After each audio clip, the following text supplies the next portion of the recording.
Luca Nation quickie. I texted Cage, you ready for a quickie? And he said, I'm always ready for a quickie with you, which is the way we're going to kick off episode. I think it's 704 of Lucas Tigers and Bronzo My. Probably just going to go recap of the Celtics Warriors. Maybe I'll go longer. I have a very, very little battery life, so probably not. Well, listen, before we get into it, we got to say thank you. Everybody hears the music in the background, Andrew's sister's graduation. You can hear a little pomp and circumstance in the backdrop. That's going to be the name of the episode, I think, the pomp and circumstance of the hobby. I like that. But, that's going to go viral. Let us know in the comments. Is graduating college in 2022 an accomplishment? Comments. By the way, it's a good one. It's an interesting question. Summa cum laude is what you got. That's like these three of course. The top of the tops. Yeah, they can't get any better than that. Summa cum laude. Yeah, and we make the jokes. If you guys know how it's spelled, it's good banter.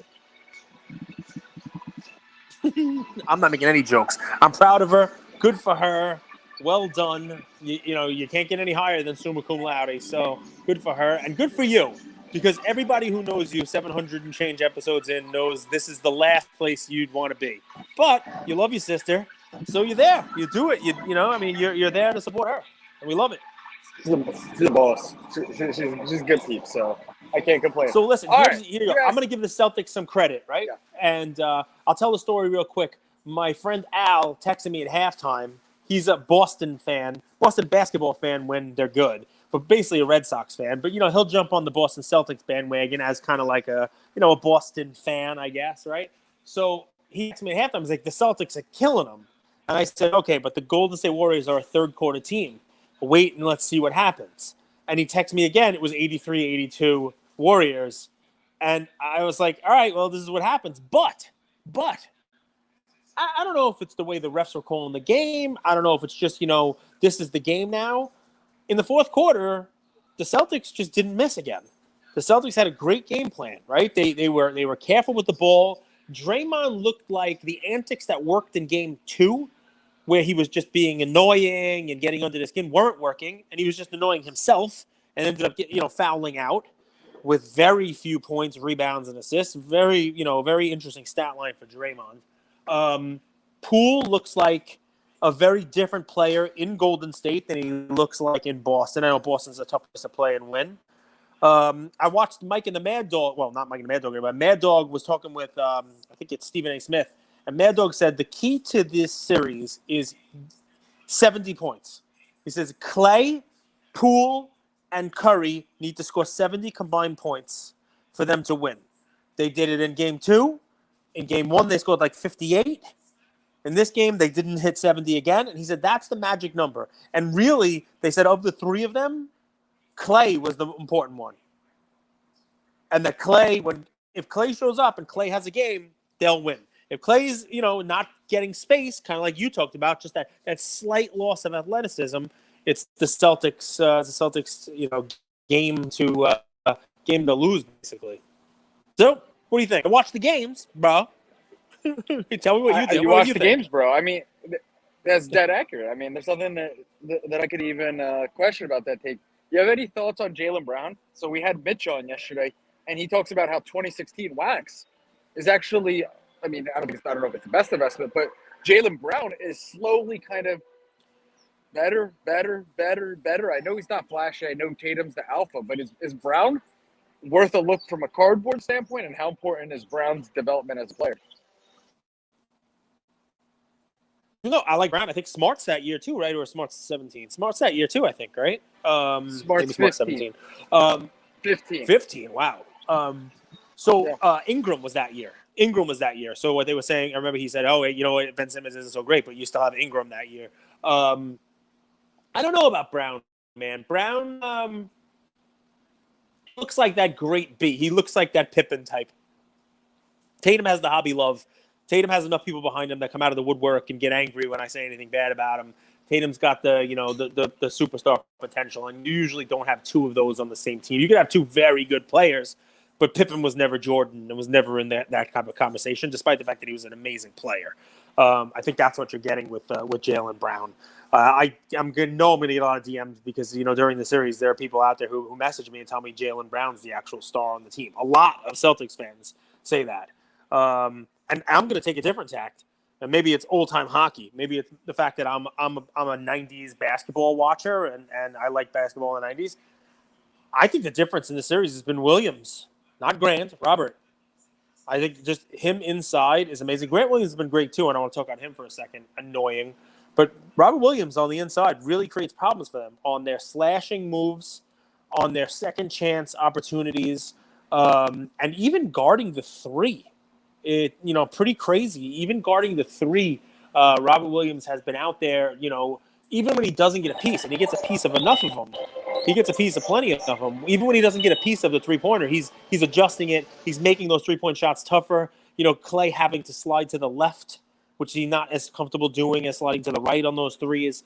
And one more piece. The only person showing any real athleticism out there for Golden State inside the paint is Wiggins. Wiggins is bouncy. Wiggins is out there getting second chances.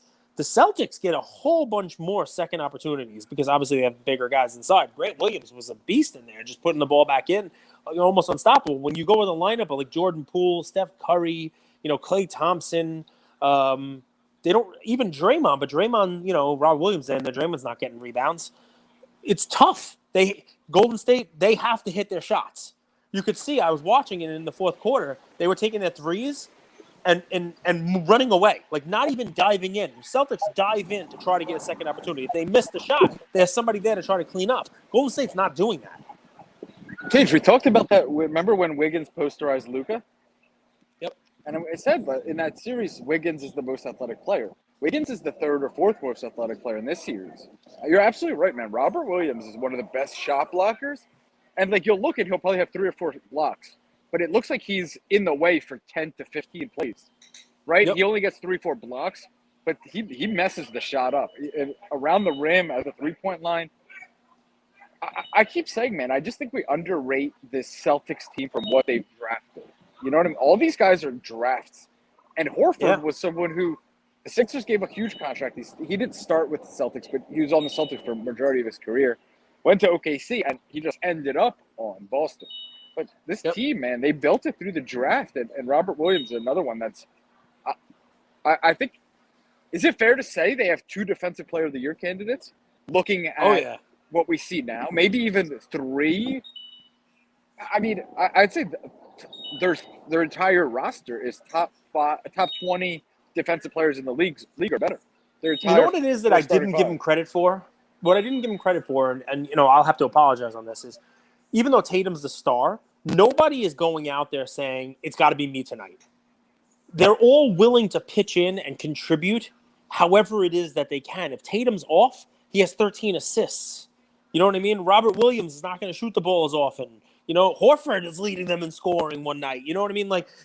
And Horford led them in scoring, game 1, he really didn't get that many minutes in game 3. But they won both of those games with a different formula. Good coaching from a first-year coach to, ride the hot hand and figure out what's going on. Grant Williams got the better of Draymond. The refs got the better of Draymond. Their fans got the better of Draymond. Draymond's a knife fun that series, cuts, though. Draymond's a knife that cuts both ways. You know what I'm saying? It's like, yes, he has antics, but the antics are what got them the first 2-3 championships in the first place, and how he takes a lot of pressure and attention off the main guys, and he kind of distracts the other team. So sometimes it works and sometimes it doesn't. It's just part of his shtick, and it's funny. It is annoying, and I see why there's all those headlines about him. He should stay off. Do less of his podcast and play, and do less of his podcast and kind of focus on the game. It's affecting his performance, especially on the offensive end. He's always been that guy. Yeah, I don't think it's podcast. I don't think it's any of that stuff. I think that's sometimes it works, sometimes it doesn't. It depends how the refs are calling it, and it depends on whether or not you can get under somebody's skin. And right now, the Celtics, they But here's the fun thing: you're only as good. Momentum's only as good as the next day's starting pitcher, right? The Golden State Warriors go out there and win Game 4. They've swung the pendulum of home court back to them, and you also have you also have, now it's an even series. It's a best of 3. It's 2-2. So look, obviously, you'd like to win game 3. Everybody's quoting that stat that I had out there about how 82% of teams in a 1-1 series that win game 3 wins. And, I'm sure the Celtics are favored right now. If you went to Vegas and had $100, I'm sure you'd win more if you bet on the Warriors right now than betting on the Celtics. Can I tell you a pet peeve of mine? Sure, I love pet peeves. Anytime you ask someone, why is this team not winning in baseball? Like, why are the Angels on a 14-game winning streak or losing streak? Pitching. Everyone loves that, like pitching. What the fuck does that even mean? Like, they all have pitchers. Well, you need a pitcher to go out there and dominate. Anybody's on a losing streak. If your pitcher goes out there and throws 7 shutout innings, your offense doesn't have to do as much. Even a struggling offense should score 1 or 2 runs and get you off that losing streak. By the same token, the pitchers can't do it all. Even Nasty Nestor got shelled yesterday and gave up 4 runs for the first time during the season after Jamison Tyone gave up 4 runs for the first time in the season the night before. So, look, basketball is a game of runs within the game. Baseball, a team can be really hot and then go really cold. The Angels started off hot, they went cold. 14-game losing streak, but they're a 500 team just about. Yeah, because they started off really well. Same thing. The Red Sox started off horribly, and they've just won a ton of games. You know what I mean? Like it's kind of the way that baseball is. A real long season. You're never gonna get too high or too low. That's the thing. You're not as bad as you are during that 14-game streak. And as bad as Trout's streak was, he was having a great start to the season.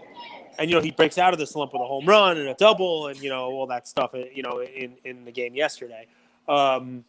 Yeah, man, it's fun stuff. Sports news, right? Like other news that's out there. Number one, you following this golf stuff at all? I mean, I haven't really researched it as much, but it seems like big money being thrown around to lure away PGA names into a competing venture. I'm moving to Dubai. Interesting stuff. All right. Luke a lot of money. Luka is going to Dubai in 2 years. I'll promise you guys that. If they're offering that kind of money, we'll go. Well, I mean, it's clear that there's a lot of money in Dubai. I have no idea. I have no idea what they're even doing. You don't know? Ian, come here. You don't know about Dubai? So, Ian, we're talking about Dubai. Come here. What's the tallest building in Dubai? What's it called? Burj Khalifa. What? Burj Khalifa. Burj Khalifa? And how tall is the Burj Khalifa? 2,722 feet. 2,722 feet. Compare that to, say, like the Empire State Building. Fuck it, compare that to Wiz Khalifa. More than 2. Wiz Khalifa, too. Burj Khalifa. And compare it to the Freedom Tower. Almost 1,000 more feet. Almost 1,000 feet tall. They got money. They built the tallest buildings. So, 2,722 feet, according to the kid. I guess you got to look that up.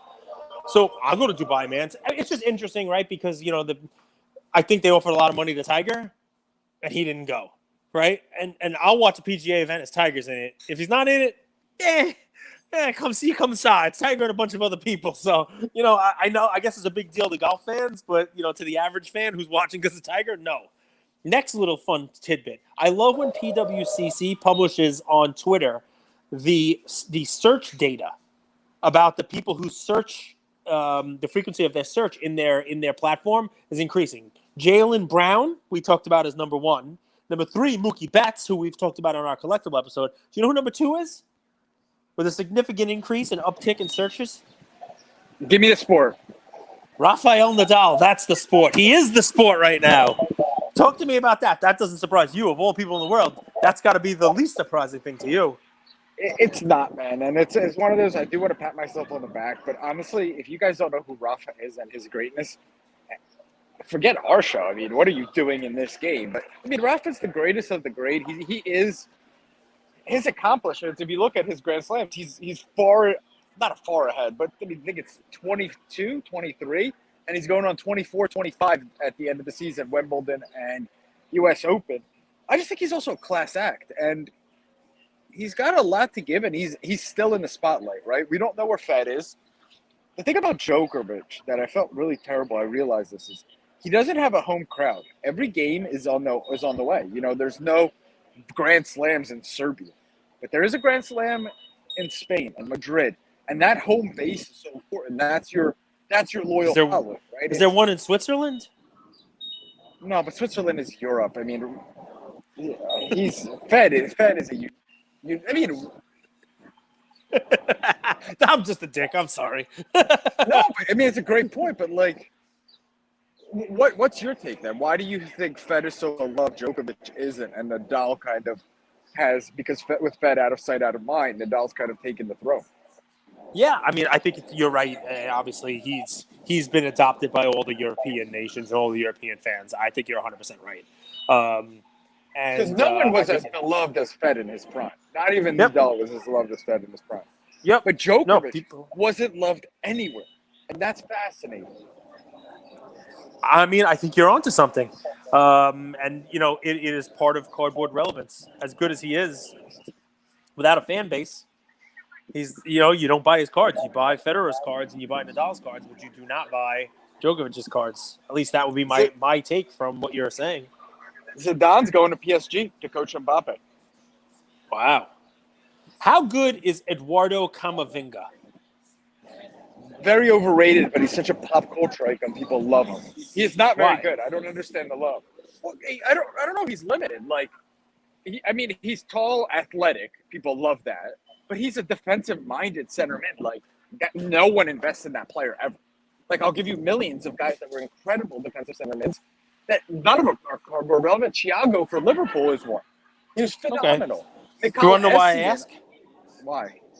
Because I have an addendum to my rant at the end of the Mitch bullpen episode yesterday. By the way, guys, if you have not listened to the Mitch bullpen LA episode from yesterday, please listen. Mitch the Godfather. We've been graced by the God. We've been graced by the Godfather himself. He's the Godfather himself. 2 doors down. Andrew's throwing out old school lines. Andrew's throwing out movie lines. That's what Mitch did to him. That's what Mitch did to him. Good. Meanwhile, I was on. I'll get back to Mitch in a second, and I'll get back to the point on Camavinga in a second too. But I'm listening to the radio this morning on my way to the train, and they're doing a top 10 list of Will Ferrell movies. And Anchorman came one. Right. Okay, if you're a fan of that, great. But there was some weird movie, number 2. I forget what it even was. Better Than Fiction or something like that. Stranger Than Fiction. And number 3 was like, I don't even remember what it was. It was nothing good. What was number 3? I don't even remember. But none of them are old school. None of them were Step Brothers. It was ridiculous. Oh, Elf. Elf was 3. Elf's a good movie. But still, to leave out old school, leave out these movies, whatever. It is what it is. So, he wasn't a main character in Old School. He wasn't a main character. Yeah, I guess. But he was a main character in Step Brothers. So I love the episode. It was one of my favorite, if not my favorite episode. It's definitely the most fun I've had on an episode in a very long time. Movie quotes throughout. Lots of great hobby talk and honesty. Give a listen if you haven't. It is one of my favorites. But at the end of that episode, I talked about 2 PSA stubs that we got back from 2020 and January 2021 with a combined 326 cards and 12 PSA 10s. In April, I submitted a PSA order of 19 cards, 20, and 1 didn't get graded. It was a Marvel sketch card that for some reason they didn't want to grade. I don't know. So 19 cards. And PSA contacted me today, almost 60 days later, that my cards were on hold because of upcharges. You're on mute. But the upcharges, I'm like, okay, I got 10s on every card I thought I was going to get 10 on except for 1, right? And the upcharge was first the Tomy Scratch Charizard that Yam gave me. The unscratched scratch card. I got an 8, and they upcharged me for an 8. Okay, I guess we'll see what it sells for. But I paid $150 instead of $50 to grade an 8. I don't know what it sells for. There's not very few sales, so I don't know how they did that. But the second one was when Finest Soccer with Camavinga's rookie came out, I opened a couple boxes, and I got 3 Camavinga autos in one case. Nice collation. One of them was orange out of 25, Finest rookie auto, and it graded a 10. All of them graded 10s, by the way, in case anybody wants to question my eyesight, right? They graded 10s. My Florian Wirtz, refractor rookie from Chrome graded a 10. My Roman Reigns graded a 10. I got 10s galore. It was a great submission. I got more 10s than either of the 150 or the 176 card sub. This 19 card sub had more 10s in it than that. Okay.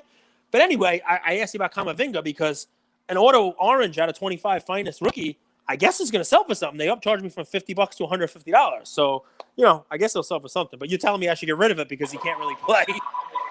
Well, dude, it's an interesting thing. This is how I take it. Gunnar might listen, have a different take, and all you guys are gonna. But there's these pop soccer players that have a lot of followers that actually haven't done much, and that's what he reminds me of. Like he to me is off the bench, 80th minute defensive mid who isn't that flashy, but he's in pop culture. He has a lot of followers. He has a lot of attention, and he's like that next generation of France.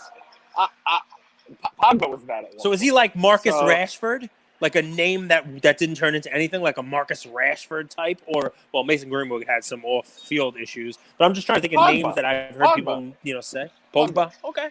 Pogba was very good coming up as a kid. Makes sense. Cage, I mean, that's fair. I am on 3%. Let's take it home. Guys, it's going to be a shorter episode. A little bit different vibe, but you'll live.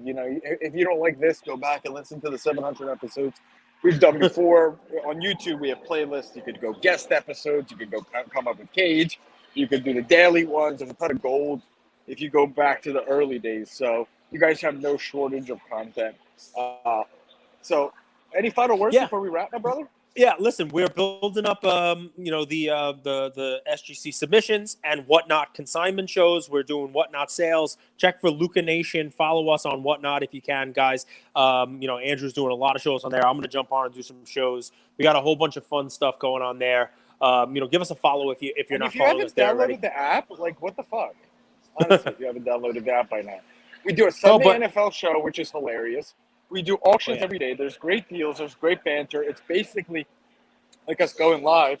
So if there's any questions you have, anything like that, why would you not download the app, follow us, and join in? It's super fun, and it helps us as a community grow and do more things. So it's free. It's like a bonus episode every day, free on Whatnot. Why the hell would you do it? Now, guys, one last ask, and I'll let Andrew go while he still has some battery. Ariel Goldberg. Send her a message and wish her congratulations on graduating from college. Send her a little message. That's Andrew's sister. She's graduating today. Yeah. That's where Andrew's recording this episode from. Just send her a message. Don't be fools. Don't shoot your shot in the DMs. Be nice, Luca Nation. Just tell her congratulations. Yeah, we're trying to recruit her to the hobby. Like, what the fuck? No, and the SGC submissions consignment, guys, think about this. Right? Who else offers this service? You send your cards to my P.O. Box. I get them. I prep them in new penny sleeve, new card savers, hand deliver them. SGC gets them to us in 2 to 4 weeks. It's been way faster recently. We get the cards back. We can consign them and get you paid in 3 days. So basically, to my door, graded and consigned.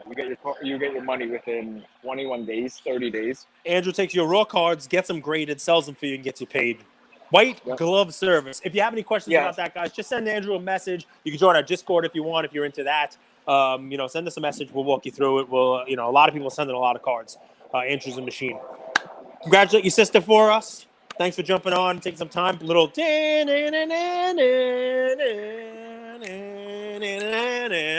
it home. That's it, Luca Nation. We love you guys. Love you, Luca Nation. So thank you all for listening to another episode of Lucas, Tigers, and Bronzo Mai. I wanted to tell you about a new service that we have starting as of today, and I'm really, really excited to bring it to you guys.